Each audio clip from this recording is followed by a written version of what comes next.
Council. I call this meeting to order. This is our public participation night. Welcome you all. Mr. Cody, would you please, actually, we'll first do the Pledge of Allegiance. Everyone please rise. Flags up. Be excited. I pledge allegiance to the flag of the United States of America and to the republic for which it stands, one nation, under God, indivisible, with liberty and justice for all. I ask that everyone please remain standing.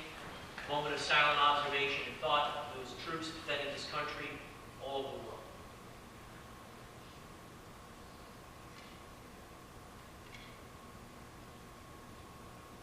Thank you. Would you please read the opening statement and call the roll?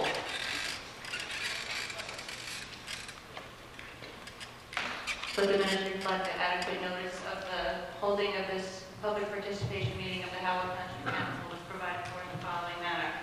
By posting of a copy of said notice upon the bulletin board in the Township Municipal Building on December 21st, 2005, by the faxing of a copy of said notice to the Akron Park Press, Tri-Town News, and Star Ledger for publication on December 21st, 2005, by the filing of a copy of said form of notice to the Township Clerk's Office on December 21st, 2005. The public will be allowed to attend and will be allowed to participate pursuant to the Open Public Meetings Law. The public is reminded that civility and decorum will be maintained during the meeting. Any contracts awarded at this meeting or between now and the next meeting will be required to comply with the requirements of Public Law 1975, Chapter 127, NJAC 1727. In accordance with the Fire Prevention Code, be advised that this facility is designed with one emergency exit for your safety. The location is as follows: to the right of the dais. Furthermore, smoking is not permitted in the building. Please take note that this meeting is being videotaped for possible future broadcast on Howell Township TV 77. Roll call, please. Mr. Mulligan? Here. Mr. Shoemaker? Here. Mr. Tabasco? Present. Mr. Walsh? Here. Mayor DeBella? Here. All right, let me welcome everyone again. We're going to be obviously spending this entire meeting tonight talking about the traffic situation, some suggested solutions in Winston Park. Before we do that, I need to bring one very brief administrative matter to the Council's attention. You'll recall that at our reorganization, we talked about February 14th, and the fact that that is a regularly scheduled council meeting. Being that Mr. Malave is the romantic that he is, I was reminded that that is Valentine's Day. And so the discussion at the time was to not have the meeting on the 14th, to merely have our first and third meetings and not have that middle meeting that night. But we do need to, pursuant to what the clerk's office has advised me, we need to formally postpone or cancel that meeting. So if that's still the pleasure of the council, I'd ask that someone please make a motion to postpone or cancel that meeting, please. I move that we cancel the Valentine's Day night public participation council meeting. We have a motion, we need a second. I'll second. Motion and a second. Are there any remarks on that? Okay, hearing none, roll call, please. Mr. Mulligan? Yes. Mrs. Shoemaker? Yes. Mr. Tabasco? Yes. Mr. Walsh? Yes. Mayor DeBella? Yes. Thank you for reminding me of that, Mr. Cody. All right, again, welcome everyone. We appreciate the public's participation and continued support and interest in this matter. I'm going to really have Patrolman Matthew Bishop of our police department lead most of the discussion. He's got a presentation he's been kind enough to prepare. But by way of background, late part of the summer, I was contacted by a group of residents who live in Winston Park. They met with me in my office along with Mr. Malave and shared some concerns with us about what has been an ongoing problem with speeding in the cut-through in Winston Park. We agreed to look into it, and we have. Patrolman Bishop and the police department have done a tremendous job in evaluating the situation, and looking at the data and the details, all things that people that live there could recite chapter and verse, and that you're right there and you see it happening every day.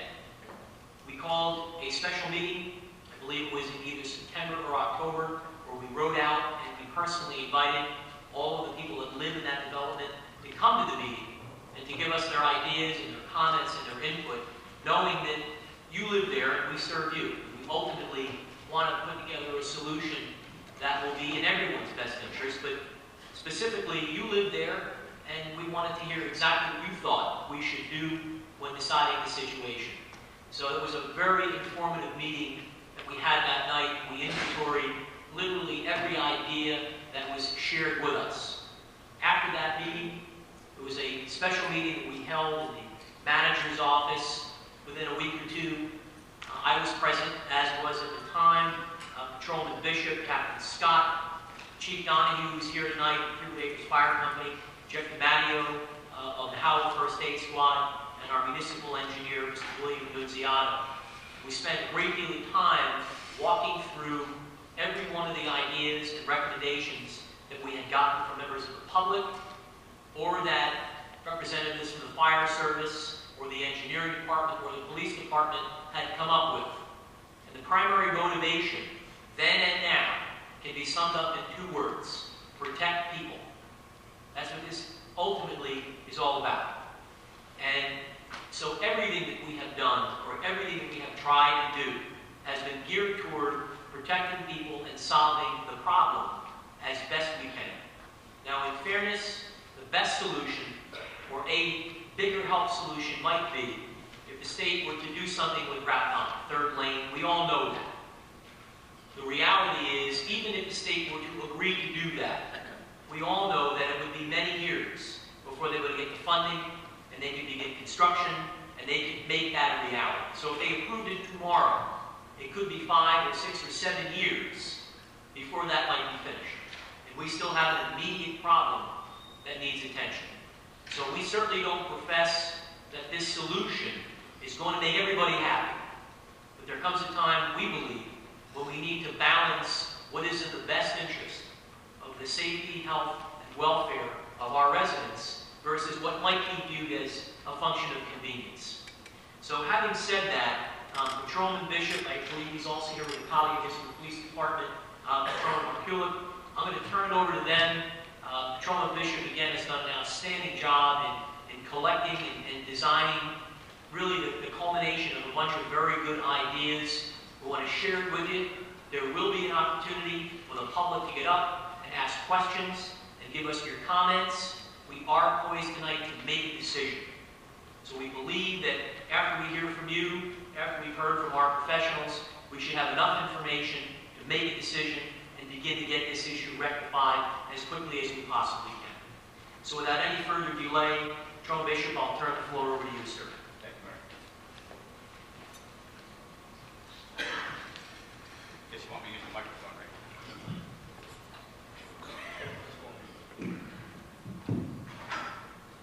Mayor, Council, good evening, ladies and gentlemen. Thank you for coming. I'm Patrolman Matt Bishop. I'm with the Howell Township Police Department. I've been with the department since 1995. I've been in traffic safety for the last 4.5 to 5 years. First of all, I know the date's wrong up there. It was 2006, 2005. Rest assured, this is a fresh report. I just did it today. It's my first PowerPoint presentation, so please bear with me if I have some problems with the technical end of it here. As you all know, Winston Park has a serious problem. It's located between 195 and Aldridge Road. Aldridge Road is very busy. You see 6,000 trips a day minimally. Route 9, everyone knows how Route 9 is. Fortunately, you live in a development that provides easy access to Aldridge, easy access to Route 9.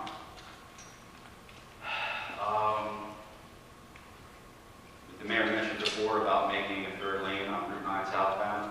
With the way traffic backs up now, past Georgia Tavern Road sometimes, even making the third lane from Georgia Tavern to Aldridge wouldn't really help Winston Park very much. That said, we have to look at some options for the development and getting rid of the volume, which I know is the biggest complaint, the stop sign violations, which is another complaint, and the speeds as well. During the morning commuter hours, the main route outlined in red. Most people are coming from Jackson, from the west, on Walford Road. They make a left on Glen, and they come down to Redwood, to Maple, and out to Route 9. The other route they take is they bang the right on to Brookside, down to Glen, and then on to Redwood. The secondary route, people cut from Glenarden. Yes, so many people do live in Glenarden, but others are from Jackson or Lakewood, and they take the back roads, Camp Road, Ford Road, etc. You have to Friendship Road, which eventually leads into the Glenarden development. Even commute is pretty much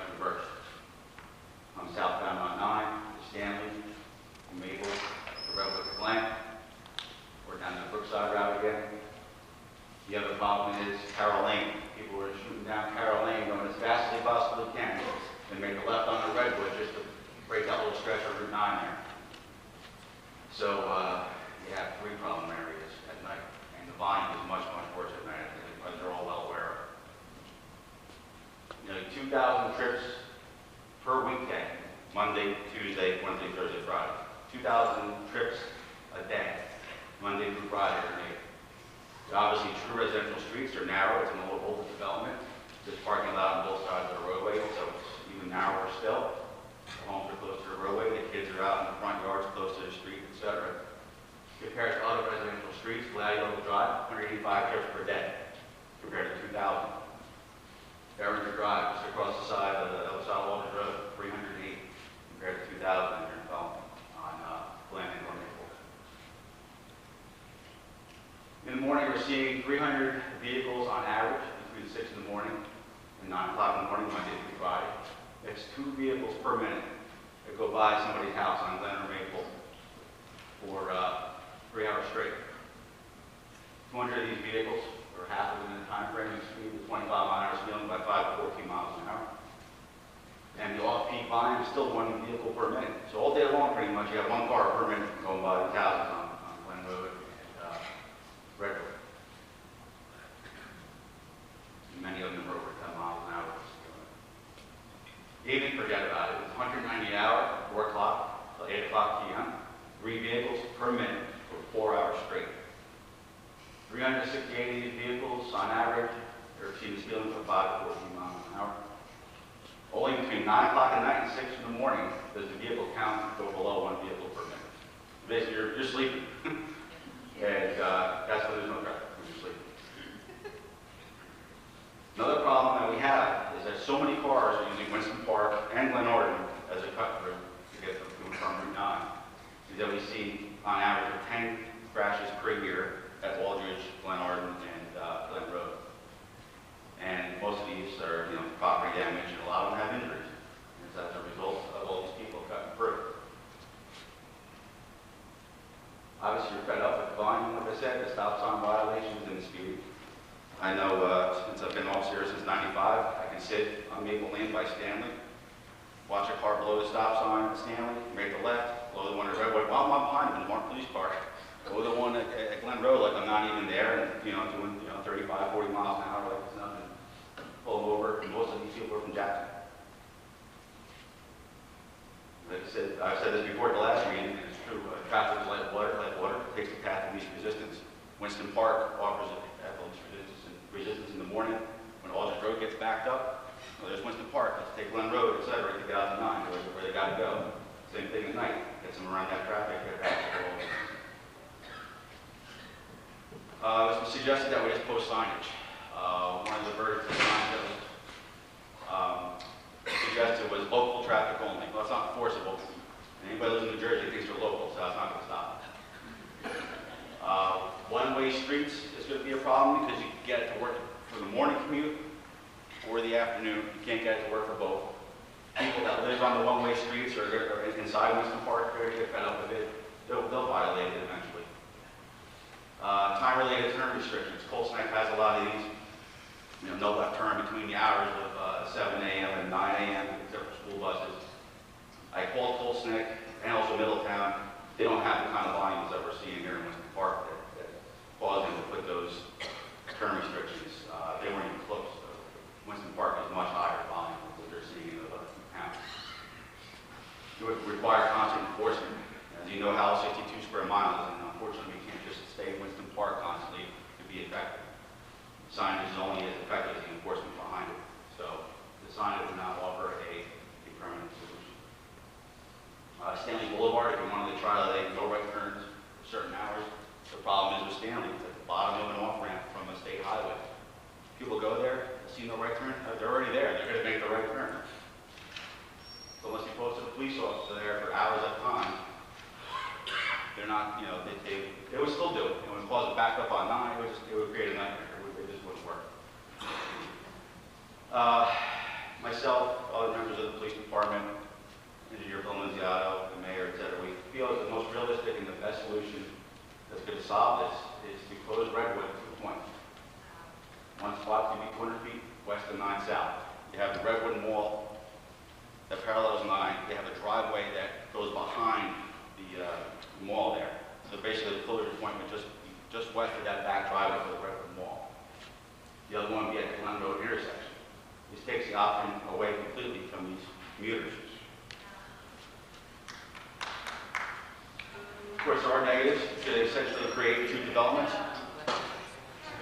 Let me finish and you can have your other comments. All right, guys, ladies and gentlemen, we're all going to Let me conduct finish. ourselves professionally. That's all, I'll ask all the questions that you have.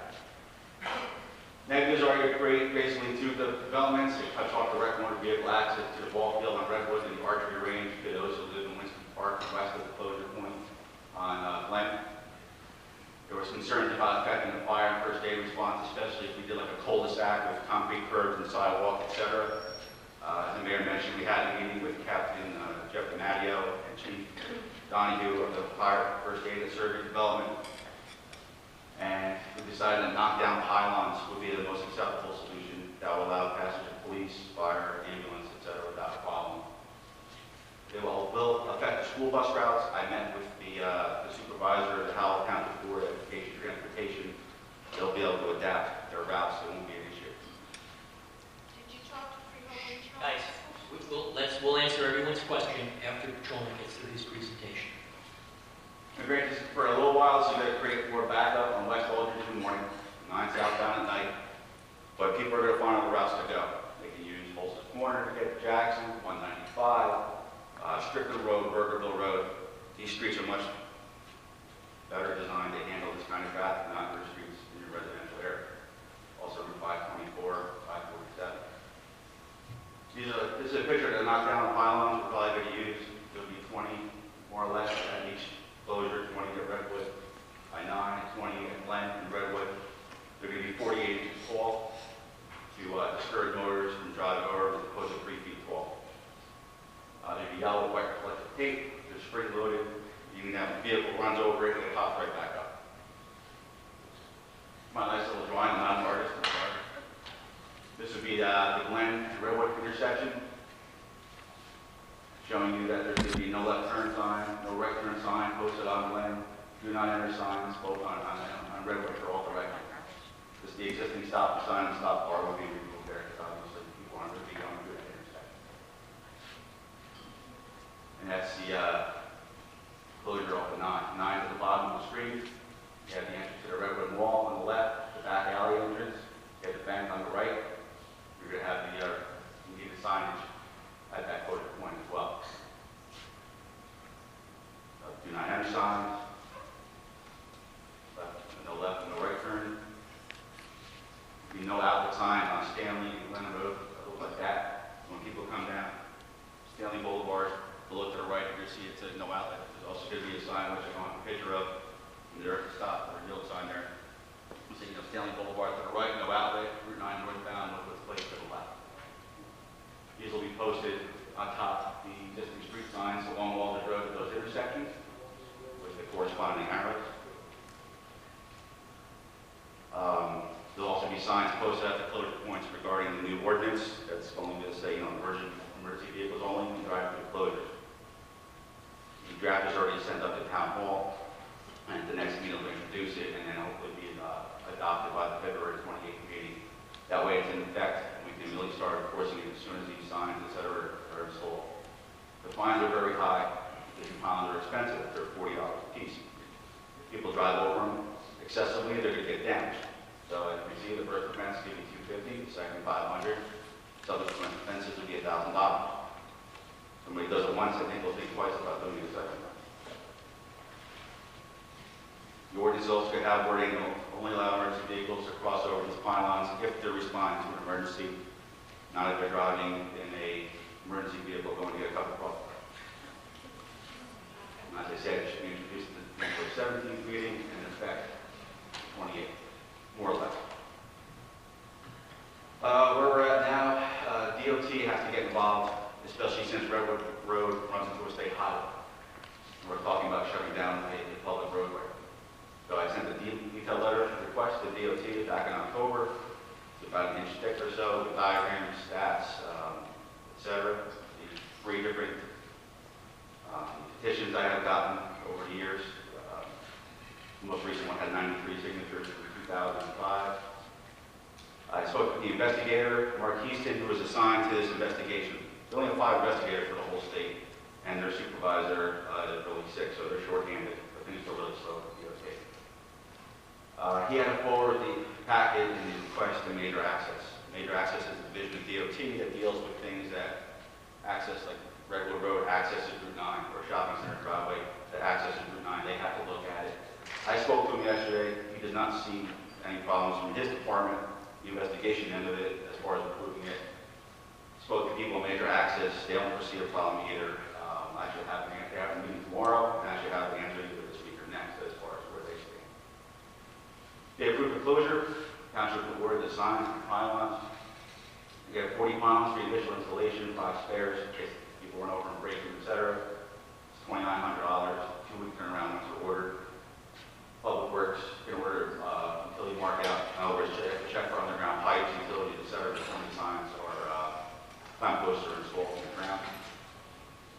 The signage, the post, the hardware costs another $1,200 in addition to the cost of the pylon.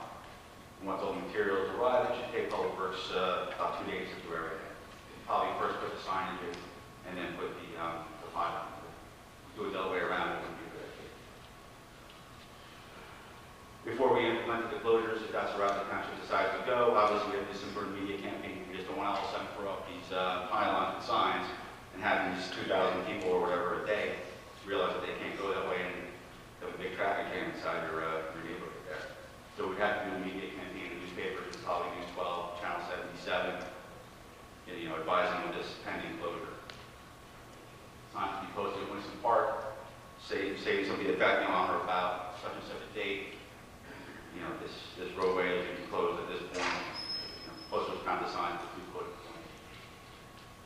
What to expect? This is all the good stuff.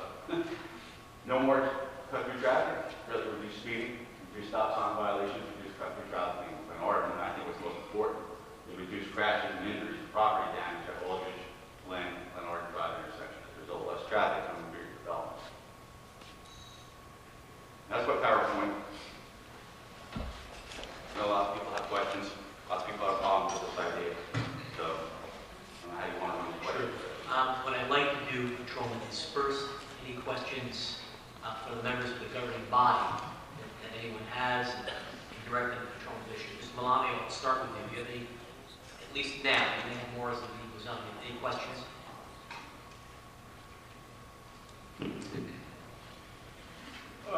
Mr. Mayor, the only question I have right now, I want to thank Mr. Officer Bishop for his hard work and dedication. I think it's a decent plan in my view. However, I'd like to see and hear what the residents have to say, how they feel about it, before I commit myself to anything. You noted that the school buses had, the school system had no problem in adjusting their schedule to pick up the students in enough time. Once this split is achieved, and that came from both school systems, the local Regional and Howell. both of them. They didn't have a problem. They could adjust their schedule. Correct. The way they were looking at it was as if another development, because that's a subdivision with a cul-de-sac was built in that area. Now, obviously, this recommendation will, in my view, and I did have the opportunity to go through it over the weekend, in my view, is going to obviously solve the problem, or most of the problems, although I'm sure not everybody will be happy about this split. However, what is that? This is going to solve the problem in Winston Park, but what is it going to do to those other residents who are continuing southbound on Route 9, who live in the other areas of town? That's not going to help them in any way, shape, or form. In other words, the traffic is still going to be there on Route 9 between Stanley and Aldridge. Actually, it's going to probably worsen now because of the no cut through. Like I said, I've been here since '95, and myself and a lot of other officers over the years, I've done a lot of enforcement in there as much as we can. And the majority of the people that we're stopping in there, they're not in Howell. Majority. The majority of the people that are going to be affected don't even live in town. And we don't care what they're fighting.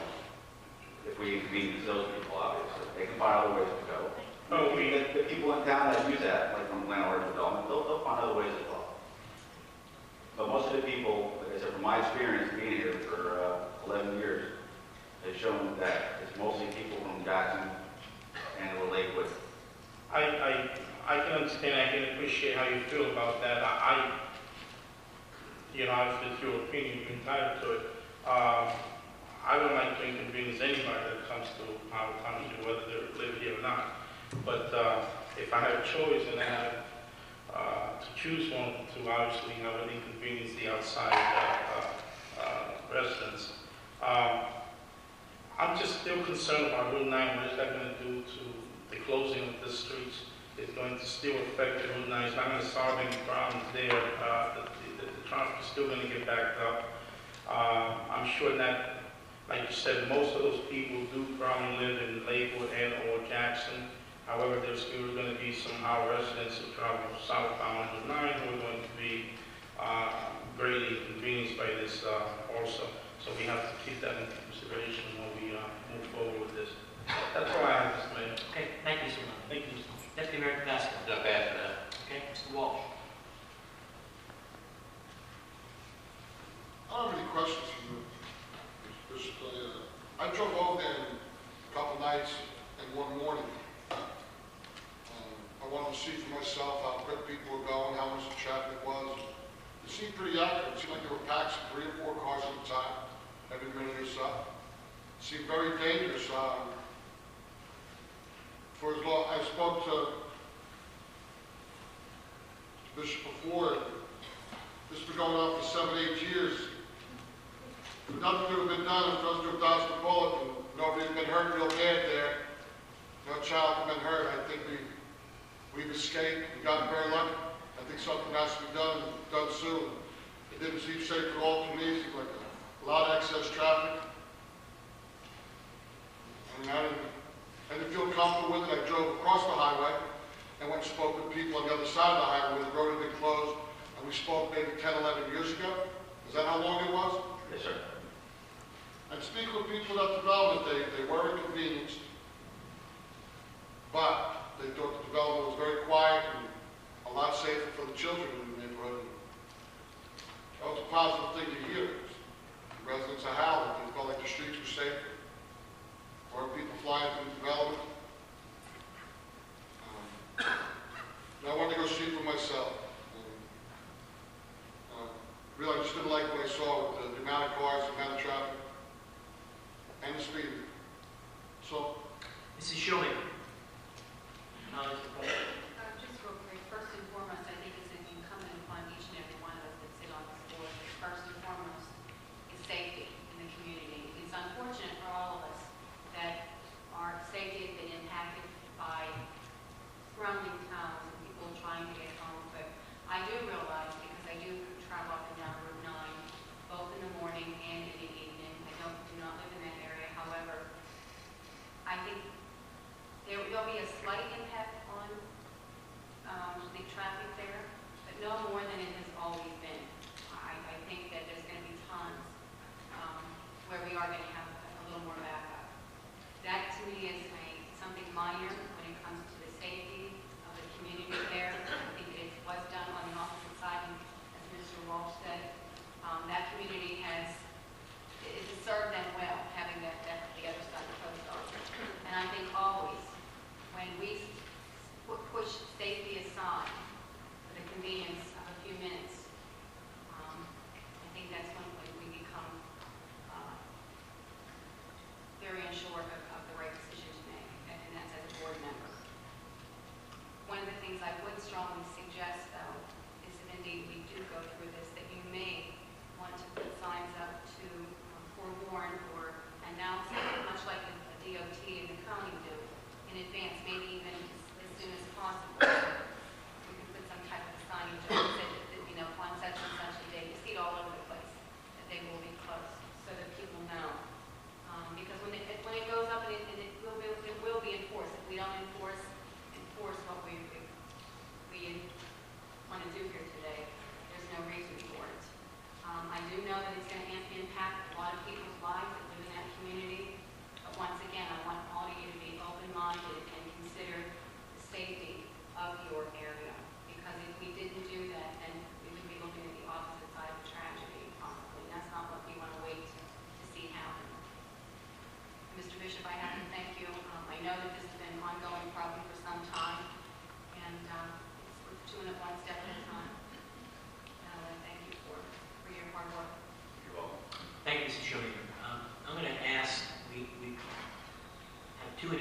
an opportunity to speak first if they're so inclined to do so.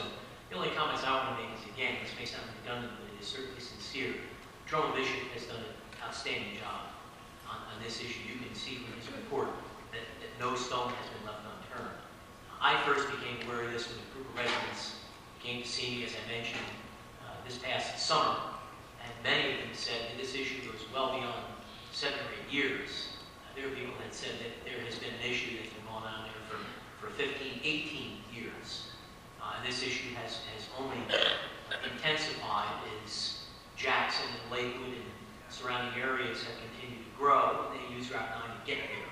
So we cannot abandon our efforts to convince the state that a big long-term solution needs to be done at the intersection of 9 and Baldridge.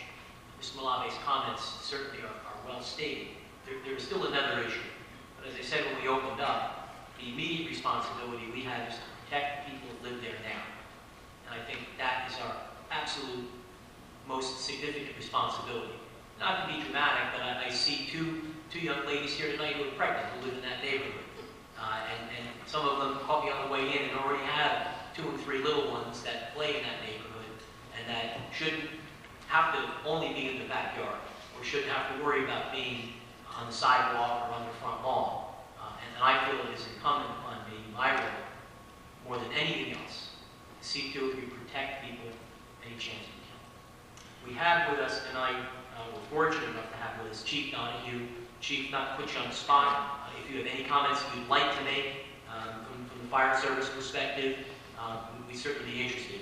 No obligation if you'd like to. We certainly would always welcome your feedback. I have some questions. If you wouldn't mind, Chief, I just need you to come on up and make yourself comfortable and just flip that mic switch on. Mario, since you're here for the first aid service, I'm going to ask you to come next.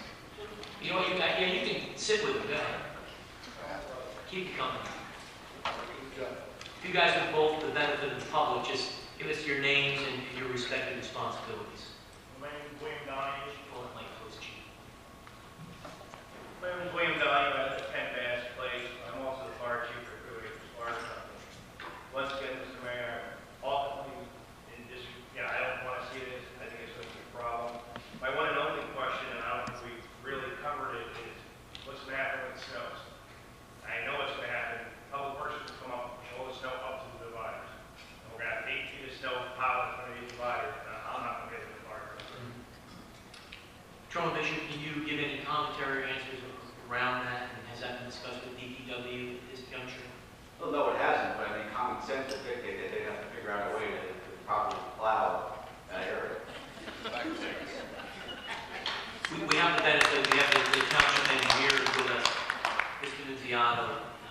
Mr. Nunziato can, I would imagine, he should be able to take additional precautionary measures. We have, for example, these paper roads that no one potentially owns, and we now have a list where we send the plows in, we know we need to do special things. I mean, is it practical to consider that we get this added to the list so it's handled appropriately? In a routine storm, it wouldn't be an issue. It's when you have the 6 to 12 plus storms where you have to treat it as a special event type program. So, on a normal storm. Chief, we're trying to, I apologize, only because we're recording it. So what you're saying on a normal storm, it would be a problem because they're not going to push snow up against the divider? Well, again, there are 2 areas obviously here, and we would make sure that that is a consideration, that they don't plow it as a normal dead end, or they just push it to the end. You have a wall of snow, which is what you're envisioning is going to take place. Mr. DiMatteo, welcome as well, sir. Any comments? My name is Jeff DiMatteo, I'm captain of the Howell First Aid Squad. I also live in development, Redwood Road. My perspective is a little bit different. I live in a development where a lot of people do use the cut through, and I do have small kids, so I'm looking at it for my kids' safety. I don't see it being a problem with me or First Aid Squad responding to calls in that development or different areas, as long as we have the breakaways like Jordan Bishop said. But I'm looking at it for all the accidents that I do respond to in the development. And one of them that I remember was at my brother's house on his front lawn, where the car was on the front lawn of the house. So. And I appreciate your perspective in that it's unique in that you both live there. So you're both obviously involved in very important rescue response kinds of engagements. If you wouldn't mind, I'll ask you first, Captain Mayer, as it relates to the first aid squad, do you envision or see any issues? You sort of comment, I want to get it on the record very clear, one way or the other. Do you envision this plan inhibiting the squads from being able to respond as quickly as they do today to the residents in that community? No, because we're located south of Aldridge Road, so when we respond to that development, we have two ways we can go. We can go off Route 9, take the Stanley Boulevard, jug handle into the development, or we can cut through Glen Arden, take the back roads, cut through Glen Arden. So if it's on one half of the development, obviously we're going to cut through Glen Arden, back roads right through Glen Arden. If it's on the other half, we're going to take Route 9, Stanley Boulevard. Sometimes during the day with the heavy traffic, we stay off of Route 9. So we normally do cut through the back roads. So I don't think it's going to be a problem. If you're going to have the breakaway dividers at the intersection, we'll be able to go right over them, just like we do in front of Freeway Firehouse on Fifth Street. Chief, if you don't mind, if you could perhaps comment from the fire service perspective, putting aside how any of us may feel about it personally, and I have great respect for your position, but as it relates to responding, God forbid, in the state of fire crisis, will you still be able to respond as quickly and as efficiently as you do today? As quickly, maybe not. We can always go around, up Aldridge, into Glenton, Red, or Brookside, or that way. My major concern is, one, I do think there'll be problems with snow. Second, I've been doing this for 25 years with Crew Acres. I see that they'll close off Redwood, and somebody will go to the bank, and since they dead end street now, they'll park their car in front of the divider, walk into the bank, and we'll come around the corner and we'll be stuck. I usually see things like that. It's nature. People do stupid things. I'm opposed to it, but will it work? Probably. Can we get through? Yeah. Will it slow our response down? A little bit. But we're still going to do our job, even if we have to reroute and go some a different way. We will get there with the fire. I want to first thank both of these two fine gentlemen. Incidentally, you're looking at two local heroes, obviously, and these men in their respective services put their lives on the line for people in this town every day. So I thank you for that. I also thank you for your testimony here. And certainly, I think, Mr. Nunziato, if we could please take back the commentary around the snow issue so we can have an absolute policy and it becomes standard operating procedure in a storm, that's got to be clear. And I also appreciate your comment with respect to the bank. Perhaps we can have dialogue with the bank so we can ask them as a area neighbor to put up a sign and to control that as well. And if we have to, if we see it becoming a problem, then we'll obviously send someone out there to deal with it. Well, right off the bat, why don't we just do an ordinance with no parking on both sides of the street there? Sorry. Is it there? There is an ordinance there, Mr. Captain Dennis? Sorry, signs on Redwood, no parking. I believe it's on one side of the road. We'll make sure that's both We'll check sides it. between mine and closing. All right, so we have two good follow-ups from your comments, which we appreciate. Any other dialogue? Yeah, I have a question for Patrolman Bishop. The breakaways, are they going to go right after 9 in Redwood, or are they going to be prior? Just west of that back alleyway behind the railroad. Between my property line there, right? That's actually better, because they're going to be on Route 9. I think you'd have more traffic coming up Redwood Road, and people would be largely less benefit, but if they're able to turn it off. Plus, if we did it right at 9, then that would affect the bank and the railroad wall. All right, thank you. Thank you, gentlemen. Appreciate your comments. And you're welcome, of course, to come up if you have questions as residents. What I'd like to do now is open the meeting to members of the public. I appreciate that there are some people that are pleased with what they've heard so far, and there are others that are not. However, I'm going to appeal to you that when you get up and you give your comments, please be respectful of your neighbor, and please understand we are one community, we're all in this together, and that what we're ultimately trying to do is save people's lives and increase our opportunity to protect people. So know that going in, that's the motivation here. If you have specific questions, we'll direct them to Patrolman Bishop. So I'd ask everyone to do your best. I know people can get excited, but I'm going to ask everyone try and do the best to maintain your community. Sir, I'm going to start with you. When you come up, please make yourself comfortable at the table. We just need you to give us your name and your address for the record. Anybody else that'd like to speak? There's a lot of empty seats up front. There's a line up in the front rows if we do this pretty orderly. Good evening, sir. Good evening. My name is John Tansey.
let's hold that thought, because there was discussion about putting a traffic light there. I believe residents had observed that during the meeting, we talked about it, but our subsequent meeting, Glenn, Drum, can you give any comments or your perspective on that as a possibility? Township submitted to DOT, who is the ultimate authority with traffic signals, traffic lights like that. And we submitted twice over the years, and most recently was about 4 years ago, and they said did not meet any of the requirements to get a traffic signal installed. What's going to be, you got to admit that the traffic is going to be, it's outrageous now on Aldrich Road. It's outrageous in our development, I agree with that. But it's outrageous on Aldrich Road now. What is it going to be if those people can't come through there I understand. and they don't take your Well, then maybe it would, the volume would be up, et cetera, and then it would meet the requirements, and we get through pool. So in 2 or 3 years, you get a light up, and then how many people get accidents trying to get on Aldrich Road before that? Well, I understand. There's no perfect solution to that. Right, Trump Bishop, doesn't the situation change now with the road being closed off? Yeah, that's what Drum Bishop just said, is that could change the road too. Well, here's the thing, though. Yeah, it's going to change. It's going to lessen the volume going through and from Aldrich Road on Glen Road. So right there is a drop in volume. See, the thing is, there's a whole, I guess, talk an hour about traffic signals. It's called a Federal Manual on Uniform Traffic Control Devices. It's a book this thick. That manual was adopted by the state of New Jersey as law. They have things that are called warrants, things that must be met. Must. Not could be, should be. Have to be met. There's 8 warrants for a traffic signal. Even if the light meets all 8 of the warrants, DOT doesn't always prove it. They can say, oh, you know what, though? There's certain situations, yeah, it meets all these 8 warrants, but you know what, we're not going to prove a light because of this, that, and everything. So it's very, very difficult to get a signal. I mean, I'd be more than happy to submit to them again, a request for that intersection. But the thing is, based on volume, it's based on the kind of crash, not just the number of crashes. There's all sorts of things that I don't have time to go into tonight. But like I said, if we close off Redwood at those 2 points, the volume of traffic coming out of Winston Park is going to be cut down significantly. So again, Except from my house back. I know you sat in front of my house at the stop sign and you pulled over people. I've seen the right. policemen there. But what I'm saying is you're not going to have that volume of traffic going through from Jackson now. It's jacking up the volumes. They're going to be going down Aldrich Road to Route 9 Light. Right. And I was trying One of to the get, things that they look at is the First Street, which is Aldrich Road. They look at the volume there, and they look at the volume on the side streets, Glenard. right, so then there's not going to be enough volume for them to put lights in there. Right. So how are we going to get out onto Aldrich Road safely? I understand what you're saying. Be careful. Wait. Wait. Or you can cut down so you can go out to Westwood, which is not as busy an intersection. I'm not going to be able to go. They're all busy. Every single. I understand. Like I said, there's no perfect I'm not solution. arguing with you. I know, there's no perfect solution, sir. We appreciate your comments, and that's why I said that there is no perfect answer, but the Well, best answer is to try and save as many lives as we can. I understand that, and I agree with you. I'm happy to see the traffic go on. I just want to know why our half of the development is going to be denied access to a major highway. Well, I think your comments about re-petitioning for a light are valid. We might not have the data to suggest it, but perhaps we can put together some additional collateral material that talks about the implications of 9, how we're trying to reroute this traffic, and how that is going to make it more important that residents to be able to get out safely. And perhaps with all of our collective lobbying efforts, we can convince DOT to act favorably. There's no guarantee. We will certainly go at it with everything we've got to try and get them to approve. I have no problem doing what I gotta do to try to get us light there.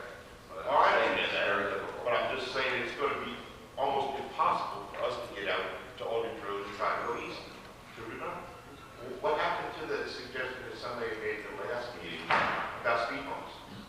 It's on speed humps. The issue is speed humps will slow people down, but it won't end the cut through. See, the bigger issue, at least in my opinion, the bigger issue we have is that people are cutting through your neighborhood to get to other neighborhoods. So as a result of that, speed humps are going to make them drive more slowly as they're cutting through your neighborhood, but they're still going to cut through the neighborhood. Well, So if the root cause is the cut through, then let's tackle that, and then we won't have as many foreign cars, meaning foreign non-Howell residents, driving through that neighborhood. But the safety issue is that they're going too fast, they're not stopping at the stop sign, the speed bumps are going to slow them down, and there's, Yes and no. I think, in fairness, by putting the speed humps in, which may ultimately still be something we've talked about with the residents, but it's a recommendation of our police department that we first put this in, and let's see what it does to the impact. Hopefully, the balance of the people left driving in there live there. And hopefully, people that live in their own development obviously are not going to drive well, right, recklessly in their own we neighborhood. need speed bumps for the people in the development, you need it for the. And if we've ended the cut-through, we have in essence removed people that are driving through at excessive speeds. And it's more than excessive speeds, as we've all observed, it's excessive volume. So it's that combination of high volume, high speed, which is creating, in my view, a very deadly combination. Let me ask you one more question, and I'll leave, because I know other people want to go. And I'm still disturbed that I'm going to lose access to a major highway. Do you think in your mind that this is going to lower with my house support? Because when people come here now and see that they can't get to Route 9 without going out to Aldridge Road, which is going to be hell, what is that going to do to the value of my house? I'm not a realtor. I'll give you my layperson's view.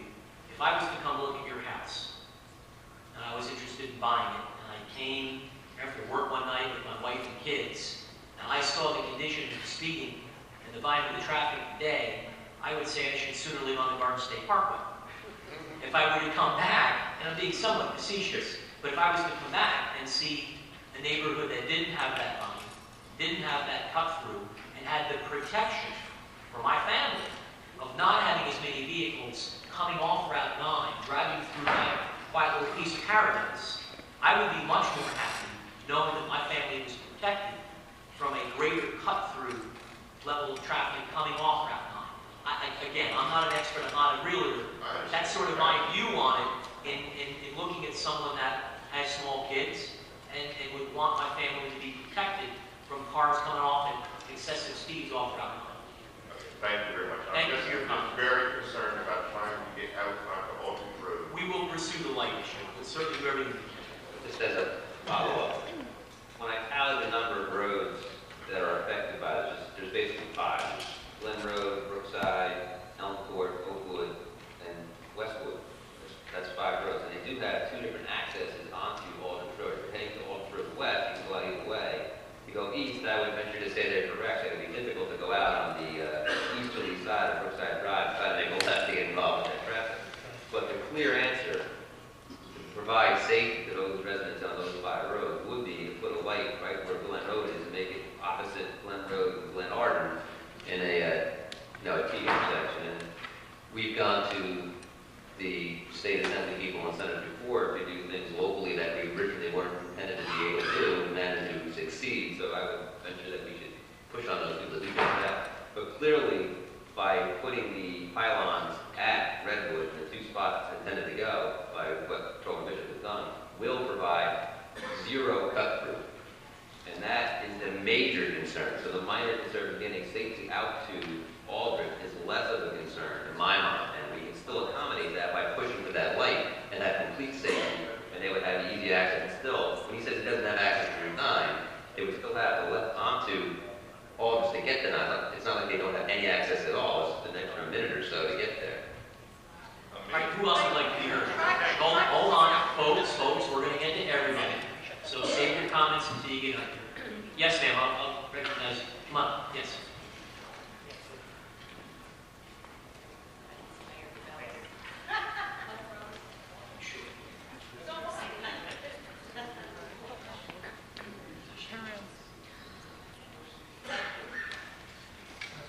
Good evening. If you would be so kind as to just give us your name and address for the record as well. Good evening. My name is Jean Anisco. I live at 33 Carroll Lane. I've only been there 6 years, but I noticed the problem. I don't know whether those pylons are going to be affected as, and I think in this day and age, we have a very computerized. Just pull that microphone a little closer. I'm Sorry. sorry. No, that's okay. Want to make sure people back can hear you. In this day and age, we do have a very computerized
New York State has allowed that. The state of New Jersey has not enacted laws. Is there any way to go to the state and see if the state would approve something like that? Would you cut down a lot of traffic?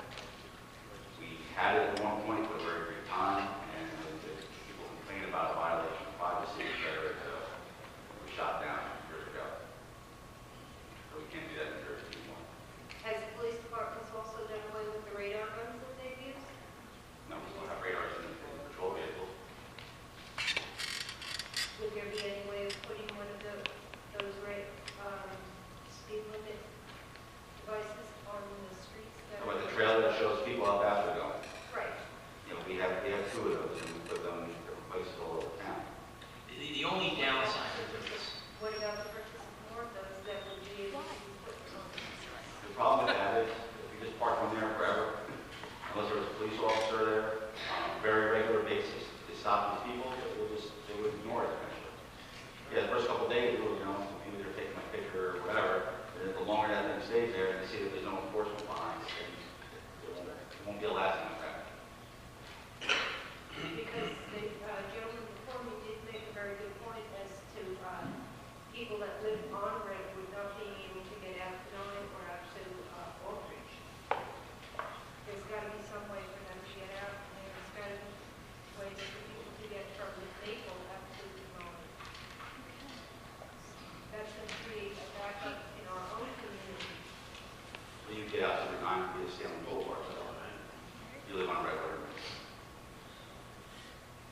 Eventually, that's going to create. could you, I apologize, only because the meeting's being recorded, if you could just pull the mic a little bit closer. Sorry. That's not quite all right. Eventually, that's going to create a backup within our community. And it's going to be like, in other communities, like in each community, like directly each where there's a grid lock. Eventually, you're going to create your own grid lock within Winston Park. I think all of your comments are certainly well stated. The problem we have is if we do nothing, we're faced with the same issue we have today, which is only getting worse. We can't control what's going to happen around now. We can try and influence, and we can lobby, and we can write the governor and the senators, and et cetera, et cetera. There are thousands of roads all over New Jersey that are in similar kinds of condition. And in fairness, I think we need to look at what realistic solutions do we have today that we can implement that may be able to help start solving the problem. There is a community opposite Winston Park, across from Stanley Boulevard. And there used to be a cut-through road from the one street out onto Aldridge Road near the church. That was closed off. Could something like that be put into effect where they just literally close the street and make it so that nobody can get out from that end? The reason why we have to address it differently on your side of the highway is for the emergency vehicle access. Was a very big concern of Chief Donahue and Captain Mattio. And also, that solution was permanent. That was done by the state actually, because they built that ramp from East Aldrich to 9. So that was part of the state project over there. The thing about the pylons also is a lot of money. It's not permanent. Say several years down the road, everybody in Winston Park is fed up with this whole thing, and the town council who might be empowered then goes along, you know what, it's not working, we're going to take it out. Be a lot less of an investment for the township too, if some, Winston Park are changing their mind about the solution. Thank you for your comments. Please. Yes, sir, you can wait, sir. I'll get you a minute, thanks. Good evening, sir. Just give us, please, your name and address and record and welcome. My name is John Monticello, Ocean Grove, 510. First of all, I'd like to thank everybody. Personally, I think it's the only solution we have. Two companies disagree. I live on Aldrich. Over the years, I've learned that I'm going to put this time to traffic. No longer, I back out, pull out all the time because of traffic. Honestly, I don't wait more than a minute to get onto Aldrich. My only comments is that in the future, you people have problems. Like the cut through Could you pull the mic a little bit closer, the sir? little development across from my street, the Dorchester, the one on the thing that's 300 pieces of traffic driving through, probably 50% of it is cut through. So your problem is just going to go elsewhere. Right? It's going to be the Brookside. Glenn, come out to the Brookside and try to keep the traffic on Route 9. That's something you're going to be concerned about. Glen Arden is going to be a problem. It's going to increase the Walter Road definitely going to increase. I only hope that the people in Jackson are going over to Hols's Corner or further. We can take 195. Yeah, take 195, which to me seems easier to traffic than George's now. My only comment again is that the problem isn't going away. It's just got to be relocated. And if we as a community is not on top of it, you'll be addressing this issue 2 years down the road for that development across from mine. Can't think of the name what it was called. There's only 3 streets in Derringer Drive. Derringer Drive. 3 streets in there. And hold it on, there's 300 people going through this. Right? There's something wrong there. They're cutting through. I see it from my driveway, from my house. I see it doing it every morning, every evening. The people got to say, go to Winston Park, do Friendship, cut through Derringer. Like I'm just saying, the problem is going away. It's just going to be relocated. The rest of the people in Jackson coming to Tiger Hall through. And the only other thing is from Glen Road, coming all the way down the Brookside. Right? It's a shortcut for them, just like they do Carroll Lane or the one next to it, Carroll Lane, you get 9, you're going to have a problem there. So you're not going to eliminate all the traffic through Winston Park. They're just going to reroute it with that, and it's something I think you, as a committee, we people that live there have to be observant of. Right? I think it's going to be, it's not going to be a bigger problem, because to get out from Brookside and Philip is just worse than the land. Which we've got to show. Thank you for your comments. Thank Thank you. Appreciate it. Yes, ma'am. You've heard me say, just please give us your name and address for the record and welcome. Matt, can we shut that off? Can My we name shut is that Becky off? Kubler. I live at 36 Brookside Drive. Advertisement. Okay, a couple of questions. About enforcing the pylons, you were saying how the speed limit was like 50% of the cars going over the speed limit. How many tickets were written for that? I mean, I see a lot of warnings. I've walked that street in the morning and there's a patrolman there. I have seen the warnings given out. But if you've got 50% of the cars going through doing more than the speed limit, there should have been a lot of tickets being issued. There are a lot of things. Okay. We don't issue every single person. Obviously, we have what's called discretion. But we don't. Okay. If there's an accident on Walters Road and Route 9, which there's been some really horrible accidents there, they usually cut through our development. If there's an accident at that corner, where the traffic is just going to back up on Route 9 then? Until the accident is cleared up, yes. Okay, and as far as people finding new ways home through Stillwell's, 524, I live on the north side. For me to go out to 524, West Farms Road, that's way out of the way. So I'll be part of that traffic sitting out Route 9 South, going down to Old Road to make a right to get into my development. So, I mean, I know they said Route 9 South, you can't do that third lane.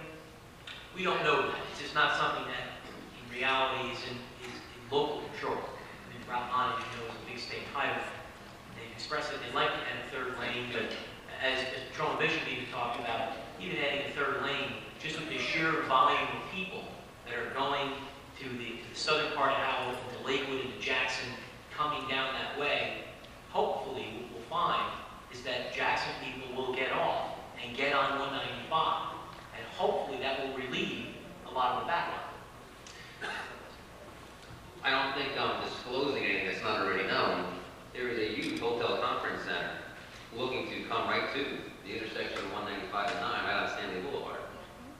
The highway DOT has already been asked to participate in that, where they would add a third and maybe even a fourth lane heading north, 3 lanes south on 9 right there. That would carry down probably to the Aldridge Road area, hopefully to clear the traffic through there. So the state is already looking at it as to whether or not they'll do something about it. Who's to say? They are looking at adding third and fourth lanes there right now, much like they have up by Lanes Mill and Target and Walmart, etc. Okay, the other thing is that if we use Sovereign Bank, and we live on Brookside Drive, that's going to be, we have to go out Aldridge, U-turns, Jug Handles back. There's no way to bring those pilings up a little bit farther towards Route 9, so we still have access to that bank. Like I said, the problem is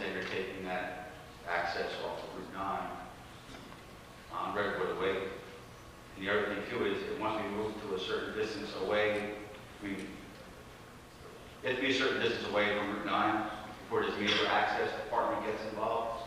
And once they're involved, it's DOT has jurisdiction X amount of feet to either side of the road for right away. If we encroach on that, then it's a whole other can of worms for approvals and stuff, and they probably wouldn't approve closing their roadway if it was in there right away.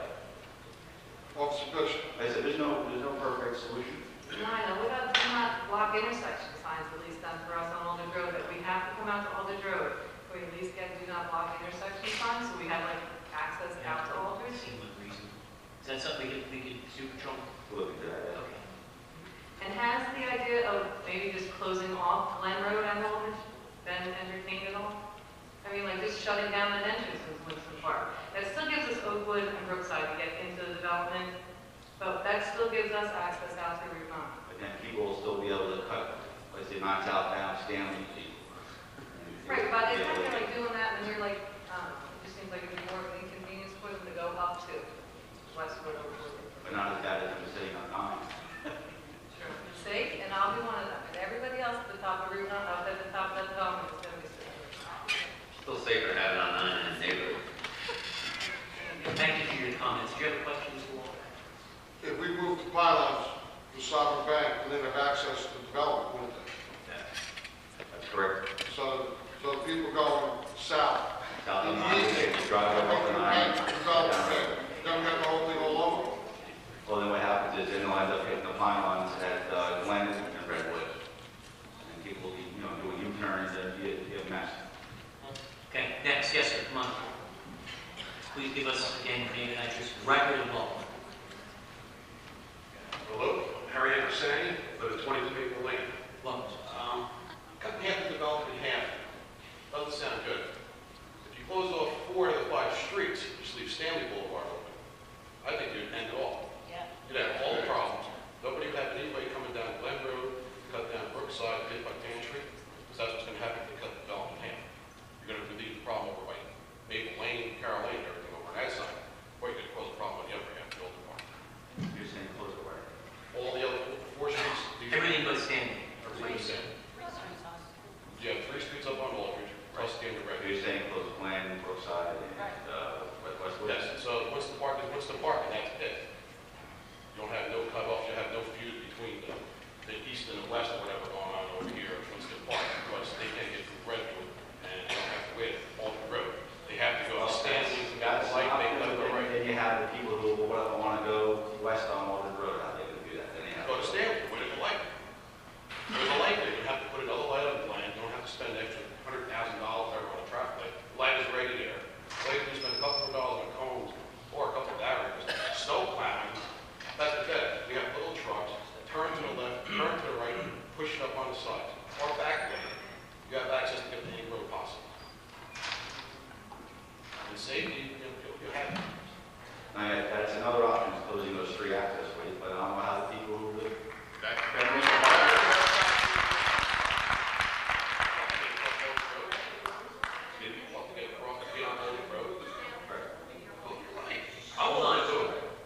Hold on, folks, let's just give this resident courtesy, Go to the please. traffic light. Guys, I have traffic light go into my house every morning. I got back into my driveway to get out. so your recommendation is do everything we've talked about except Stanley. Yeah. Leave Stanley open and close all the other access points That's as it. has been recommended. That make everybody, everybody happy. What's to stop people coming Stanley, Maple to Redwood, to go back to 9, like they're doing now, or Carroll, like they're doing now? Stop.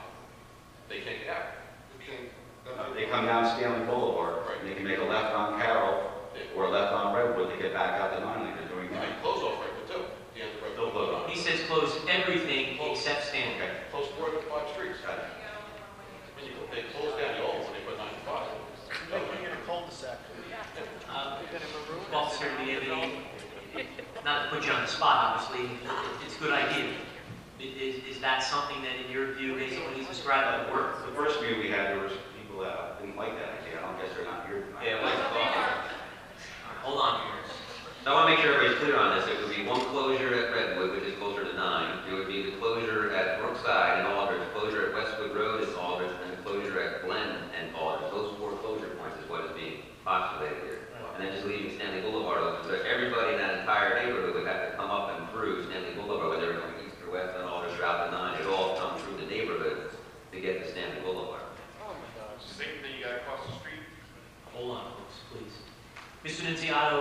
engineering perspective, we'll give Patrol Bishop a chance to further digest this as well.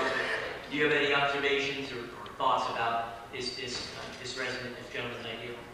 Well, he is correct in that if you shut everything but Stanley, you are isolating that development, one way in, one way out, and you don't have the cut-through issues, and you just have access to the cut. It is another alternative. Everything closes at the state. Okay. Do you have any other questions or comments? I'm going to... It seems like everybody has a problem going shopping or something. If you don't have to make a statement for it, it won't work. Go to the light. It's right there. All right, well, excellent idea. We appreciate your input. Thank you. Let's just put a pin in his recommendation. Let's hear what everybody else has to say, and then we'll come back. Thank you. Who else would like to be heard? Anyone else? Yes, sir. Come on up. Welcome.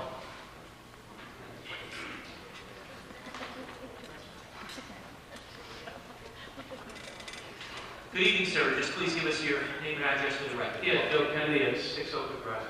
Hello, sir. I've only been there 6 years. One of the main things, and you might have talked about earlier, in this early part of the meeting, is what about an overpass for Aldous Road Route 9? Yeah, we love to see that happen. I mean, it's obviously a heavy traffic flow, and I've seen overpasses made in certain places, places I've lived where they had to do that. The difficulty that we have is that it's not something that's in our control.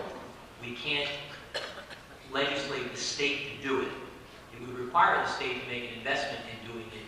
And while it could happen, the reality is even if the state approved it tomorrow, it would be many, many years before they would be able to construct it and have it up and functioning. We'd be looking years and years out. Unless we had the Howell Casino where the Sears Mall is right now. then they would build a highway and go over that. Right. Well, you mentioned about some hotel or something, though? That's the only way. Yeah, Mr. Vasco is our economic development liaison in his role as a governing body member. And there is a hotel interest. On the Northwoods side, there's a huge hotel complex. That's been looking there for 100 years. Overpass? Say it again? But they want to fund part of that overpass? The only way that you might see that, and I know there's been talk that of Aldrich Road, the entire length from Jackson to Oakland is being taken over by the county, we made a county road. Maybe then what would happen is like on 33 in Kozlowski. Kozlowski is the county road, 33 is a state road. There was called a fair share. The county pays fair share for the part of the project, the state pays the other part of the project.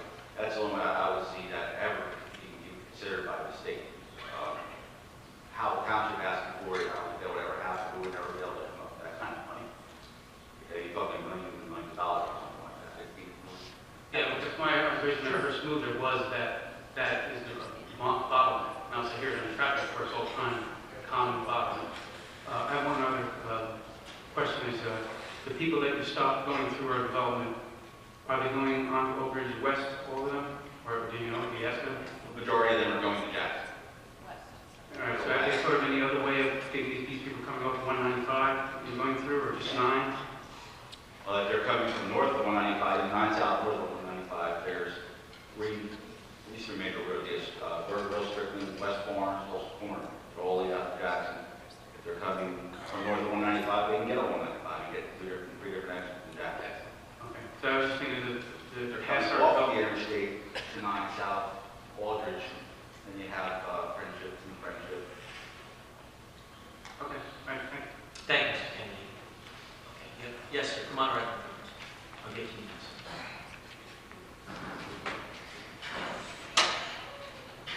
Welcome, sir. Just give us, please, your name and address for the record. I'm Dan Rogers. I live at the corner of Oakwood Drive and Glen Road. And I'm not sure why you want to close up all the exits like Westwood and Brookside and so on. Does this mean that everybody who lives all along Oakwood would have to go, to get to Route 9, they have to go all the way to Glen Road and then go onto Aldrich Road and then go all the way back to 9? Patrol, you want They would come down Oakwood and work your way out to Stanley Boulevard, take to the traffic. How, but you said I won't be able to get to Stanley Boulevard. Oh, there's actually two options. Yeah, you would. There's two options we're talking about. Closing Redwood, 200 feet in off of Route 9, and also at Glen Road. The option that Mr. Andersani brought up was to close everything. Redwood at 9, the 3 entrances off Aldridge, and leave Stanley Boulevard the only way in and out of your development. You mean, and not to close Redwood? Right. Not at Glen, Not by, not by. just off of 9. Now, I'm asking you this. If I wanted to go south to Lakewood, by the second option, I have to go out on Glen Road, onto Aldridge, and then to 9, and then to Lakewood? No, you go on to Stanley. What? You go out to Glen and then follow that around on Lakewood to Stanley Boulevard. I have to go to Stanley Boulevard to go to Lakewood? Correct. Second option. With the second option. You see, because right now I just go out westward onto Aldridge and right to 9. That's the first option. That's the first option. But otherwise, I would have to go all the way north to Stanley Boulevard and then out and then all the way back to 9, to Lakewood. Now, suppose I wanted to go to Freehold. Oh, then I could go to Stanley Boulevard and not to Freehold. And you'd be fine. Okay? But you're not going to have both options, either one or the other. Actually, both options exist now. Leave everything open like it is now. Has any thought been given to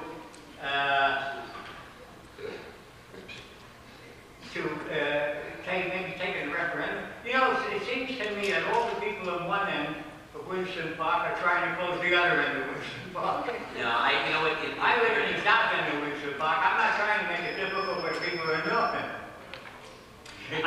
I think in fairness, we have a situation on our hands where the traffic data is very clear. We have hundreds and hundreds of cars going through. We have excessive speeding violations. We need to address the conflict. This is not designed to impact negatively people who live on one side of the neighborhood versus the other. It's to do what is in the collective best interest of everybody at large. And if I'm coming back from Freehold, I have to get in on Stanley Boulevard to go to my house. On option 2. Listen, looking at sitting here, I had another suggestion, Uh-oh. which was to maybe lengthen the time, say in the morning rush hour, lengthen the at the intersection of Route 9 and Aldridge. In the morning rush hour, give more green light to Aldridge. The evening rush hour, give more light to Highway 9. The state actually agreed to change the light speed. We got official notification. They have altered the timing. It was supposed to have gone into effect at the end of November and beginning of December. I don't know, Charlie, maybe you know. It is in effect. We got a lot more rainfall. So they did change the timing of the lights. So hopefully that in conjunction with this will help. Thank you. All right? One final comment. I would hope that after this whole thing is tried, that it be reviewed after a certain amount of time. Absolutely. Because if it doesn't work, it should not continue. You are correct. I think we would all If agree. it doesn't work or if it makes things worse, it should not continue. You're right. Thank you for your comments. Thank you. Yes, sir. Just please give us your name and address for the record. My name is Bruce Parwinsky, I live at 23 Brookside Drive.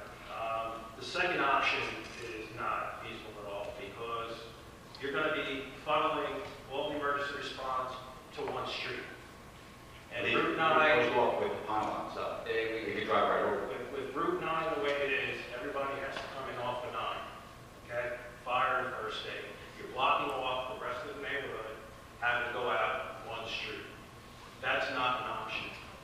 Would you repeat also what you said about Okay, that's for the fire department, okay? But the rest of the neighborhood, they have one street in and out. Anytime I want to go anywhere now, I'll have to go out to Route 9 to go south, to go to Jackson, to go to Herbertsville, or to go north. I have to go to Route 9 at one traffic light. That is not an option. I think what he's raising is that if there's an accident at Stanley Boulevard, you're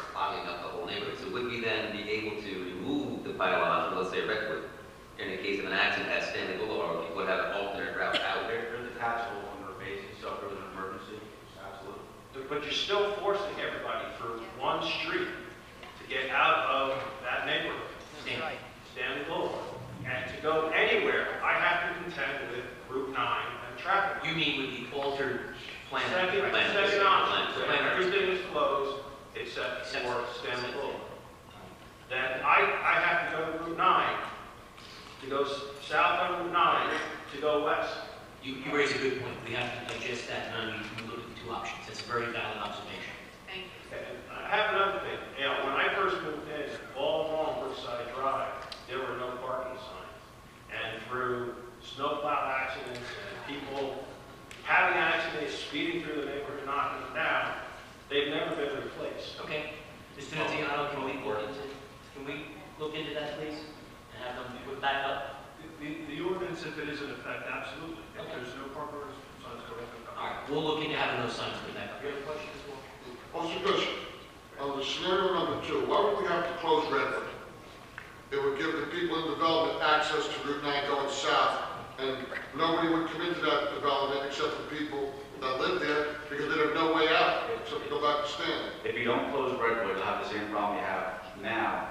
Cars come off Stanley, and they come down Carroll, and go back out to 9 on Redwood. No, Just to go south. Just to go south go again. Stanley, go out Redwood, just get back on the line. Okay, Carol. Any other comments? Anyone else like to be recognized? All right, Captain Donato. I just want to say, Just again for the record here. Captain Mateo, 3 Redwood Road. I live in the development, I'm talking as a resident. We have a park in that development that most people can't send their kids to because of the traffic in the development. So either way you close it, it's going to allow the safety. Nobody here talked tonight about safety. Nobody talked about putting their kids out on the street. Everybody's worried about an extra, mayor or somebody said 1 minute, maybe it's 10 minutes. But what's 10 minutes to a kid getting killed in the development? Or your own kid getting hit by a car? What's 10 minutes every day? 10 minutes is not very much. My parents live in Glen Arden. My parents live in Glen Arden. I would have to go out to Route 9, Stanley Boulevard, down Ocean Road and sit in traffic every night when I go there to eat my mother's cooking. Like, I'm willing to take that sacrifice so my kids can ride a bike in the development. Right now, my kids can't ride a bike in the development.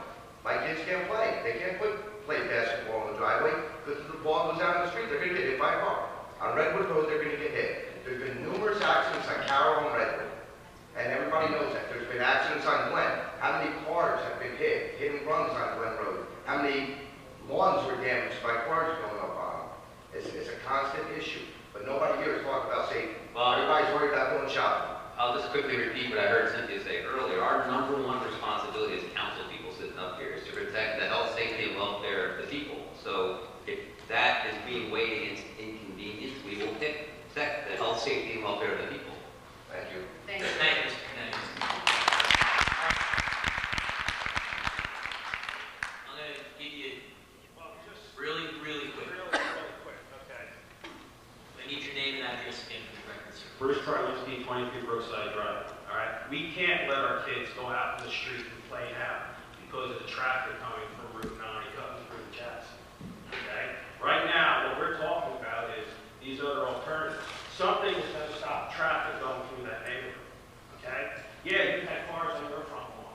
I've lost trees, mailboxes, and everything else because people speeding through the neighborhood.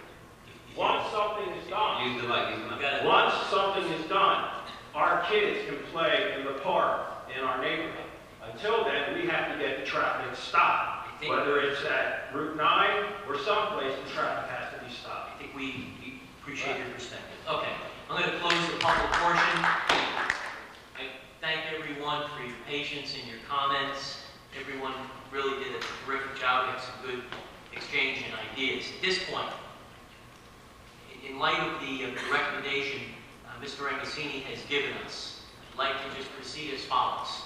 Let's talk first about option 1, let's talk about option 2, and then we can decide based on the pros and cons of both which we'd like to implement. So let's first talk about the second option, which is everything to be sustained. That patrol Coleman Bishop and the team have come up with, except leaving Stanley Boulevard open. Everything we talked about except Stanley. So I'm going to start this time to my left.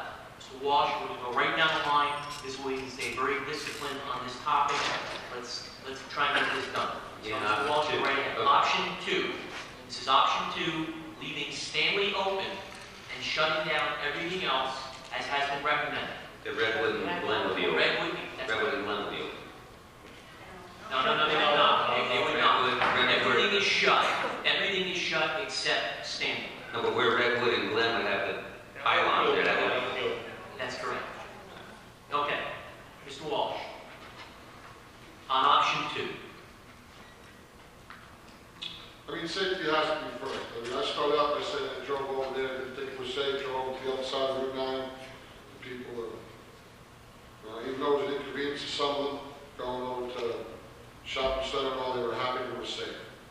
Has to be shut down. I wish I knew the exact will of the people in the development, whether it was A or B. I mean, one of them must be done. I wish I knew exactly which one was wanted done. I'd be glad to vote for that one. Because I don't know exactly your will, I'll have to make the choice, and I would vote for number 2 based on what I've heard out here. But 1 or 2 must be voted on. Safety has to come first, and it has to be stopped. All right. Just must be stopped. Okay. Mrs. Showmaker on 2. First and foremost, I'm going to rely on the professional and Mr. Bishop's hard work and recommendations, because first and foremost for me, this is a safety issue. I came from an area where Route 9 to me was like a major highway. So it's a lot of getting adjusted to, and I know today we live in a hurry up. It's called rush and wait, rush and wait. No matter where you go today, it's rush and wait. And to me, first and foremost, in my eyes, has to be safety. So I am going to take upon the recommendation of Officer Bishop and find a team that worked on this and implement what they feel is best suited for number 1, first and foremost, safety. Now, you need number 1. You said you're in favor of 1 or 2. You want option 1. Okay. That's fine. Mr. Tabasco. Well, knowing as I do that there's this major hotel conference center coming on Northwood Place, it's been bantered about for a number of years now. It's getting closer to coming to fruition. It doesn't make sense to take both of those, what will be separate neighborhoods, combine them and put them out onto the road that will come toward that conference center. And where all traffic comes off the ramp right off of 195, and on the 195. So the second part I don't like about option 2 is what the gentleman out in the audience actually mentioned too, that there would be only one way out. So God forbid there was a situation where you needed alternative access, somebody would actually have to go out there and pull the pylon. So because of both of those reasons, I would actually lean still towards option 1, which splits that one combined neighborhood into 2 separate neighborhoods. And you know how I always talk about Plain Woods once in a while, but just to give you an example, in Plain Woods, there's actually 4 separate roads that go through there that come off of Burgerville Road or Casino Drive. It goes with 2 different names. One of them is Spruce Hollow. And at the end of Spruce Hollow, there's about a 100-foot wooded section that cuts it off and connecting it to Harper Drive. If those 2 roads actually connected, we would have the situation we have right here in Winston Park. That would become a major speedway on Spruce Hollow. Because it's cut off, they're 2 separate neighborhoods. And the people on Spruce Hollow and also Dogwitch is over there have privacy, complete privacy. The only people entering that neighborhood are people that live there. So from a value perspective, which one of the residents brought up, when you split these into 2 different neighborhoods and they are somewhat private, I would tend to think the value would actually be quality of life value stronger for each of the 2 separate neighborhoods. So again, that makes me lean more towards option 1, the original one. And I do want to thank the professionals for doing the work they did, including Officer Bishop. Mrs. Showmaker asked before we get to Ms. Malabi. I just want to make one comment. Just keep in mind that the pylons are something that can be removed. And if in time we find that this is not the solution, or there are some traffic things that change in regards to the hotel coming in here, and there are improvements, and there have been road improvements that were done when the development came in the lower end of Route 9 South. This may not be the ideal answer. It may be ideal today. It may be tomorrow, and I mean tomorrow and in months to come. It may not be an ideal solution. So this is something that, this is a situation, like other areas or town we have to constantly be in touch with. Ms. Malave. Mr. Mayor, I wish that there was an easy solution to this problem, but there isn't one, obviously. So, and I wish that we had a solution that would please every resident in that area. No matter what we decide here tonight, somebody's going to be impacted one way or another, unfortunately. However, we have to, as has been stated before, do what's best in our opinion for the residents of that community and protect their, particularly their children, who obviously they've been talked about. My only concerns with option 2, and there's several concerns with option 2. My primary concern is, first of all, if you're going to close up all those roads, you're not creating any cul-de-sac. It hasn't been called for a cul-de-sac improvement there, so that I realize that the emergency vehicles can still go through. And what about the school buses? Are they going to be able to go through as well without having to make U-turns in those streets? Obviously, they're not going to be able to unless they are allowed to go through those cones as well. So that's a concern. We don't know what the answer to that is. We also don't know the answer to emergency responders, how fast and if it's going to inconvenience them one way or another to go through just a one entrance and exit. Well, I'm sorry, I take that back. That's been stated that they will be able to go through the cones, so it wouldn't affect it one way or another. Actually, it would remain as is. Also, they talked about having children play at Winston Park, which I would love to see that happen myself, being involved in recreation. However, I'm concerned that even by closing the streets, any street, the children will still have to be driven, I think, to the park, especially if you live on the south side of, say, Westwood or so forth. It's quite a long walk, I think, to get to Winston Park. So they're still going to have to be driven there. And if we split the road, as been proposed in option 1, then these kids would have to be driven up and around Road 9 to get to Winston Park, which again, it's obviously an option because I don't think that the residents clearly understand that once these cones go up, they would not be allowed to go through over them, obviously. And if they get caught doing so, there's going to be hefty fines, unfortunately. So they have to consider that as well. There's a lot of unknowns with option 2, even though it's a decent recommendation. However, knowing and hearing the residents speak their mind and listening to Officer Bishop, I would still have to go, right now I would have to lean towards option 1. Only because it would, we heard from the emergency responders that they can still do their job without really affecting the response time in any particular way. I believe that Chief Donahue stated that perhaps he would delay just momentarily to respond. Hopefully that's not the case, but there is no easy solution. I'm leaning right now, after everything is said and done, I'm leaning towards option 1 at this time. Okay, my colleagues have said everything very eloquently and effectively. This issue got brought to our attention.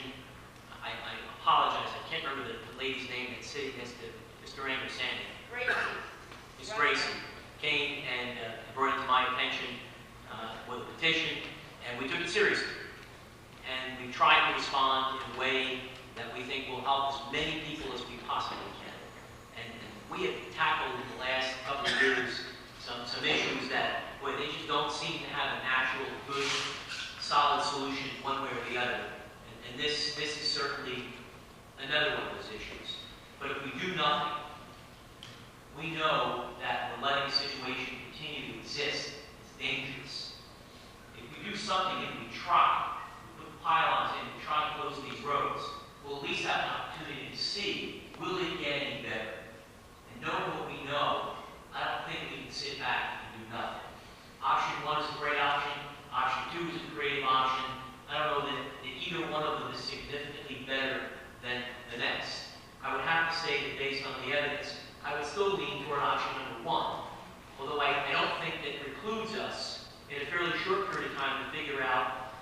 relook at 2 at some point to see what kind of difference that it would make. I appreciate the testimony we got from our fire chief and from Captain of Emergency Management. We will still be in a position we can respond to people and do so as efficiently as these services do today. So having said that, I think at this point, the only question I have to Mr. Nunziato and Officer Bishop is, if for some reason we went with 2, option 2, would that change any of the things you're working on for the ordinance, or would it not? It would change, we'd have to enhance the ordinance. I already proposed, obviously having more locations involved now.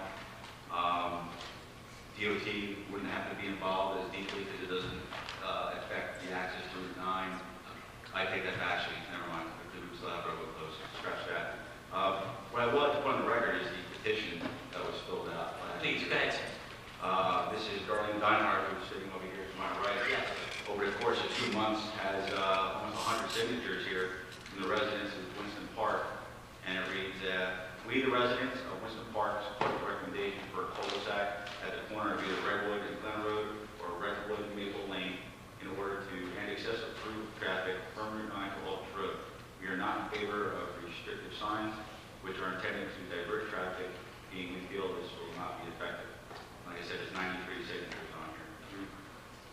All right, well, at this time, I'll ask a member of the council to entertain a motion. Either way, when you do so, please just be specific and reference the plan as presented by Patrolman Bishop or Plan 2, which leaves open standing. So I'll open it up to a member of the council.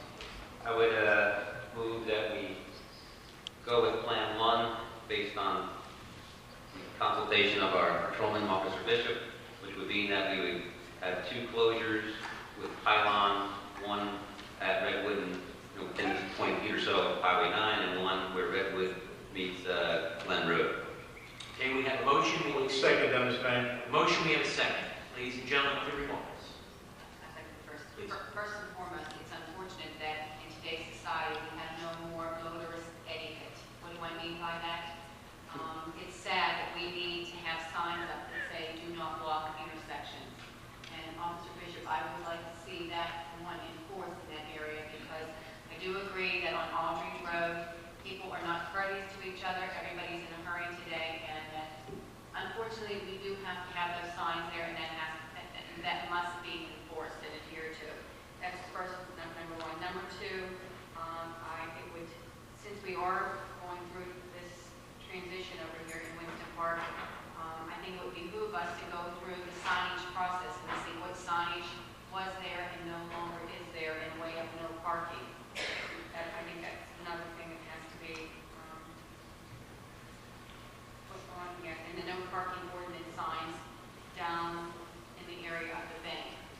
So I think that's no parking signs in the development itself where they were, where they no longer are, by the bank, and that the intersection signs, no blocking the intersection. And I think that that is going to have to be a strong enforcement issue right from the get-go to strategically get those and safely get those people out of that development. Any other comments? Mayor, the only other comment I would make prior to the vote is that, as you were stating before, Mr. Mayor, let's try something. Option 1 seems to me at this time like the best option, not to say that option 2 it wouldn't work. We don't know exactly what's going to work, so let's try something. Nothing here is set in stone. We could obviously all of this could be reversed at any given time. If we find out that it's not working for whatever reasons, then we have the option to go back and reverse this. So let's try and do something, at least give these people some comfort of some sense of level of security, at least for the time being. And let's continue to push the state to do what they should do, and that's widen Route 9 and or create a ramp of the 195 that goes into Jackson, which obviously they have an option to. I know that there possibly could be a ramp there in the southern part there, or the western part of Howell.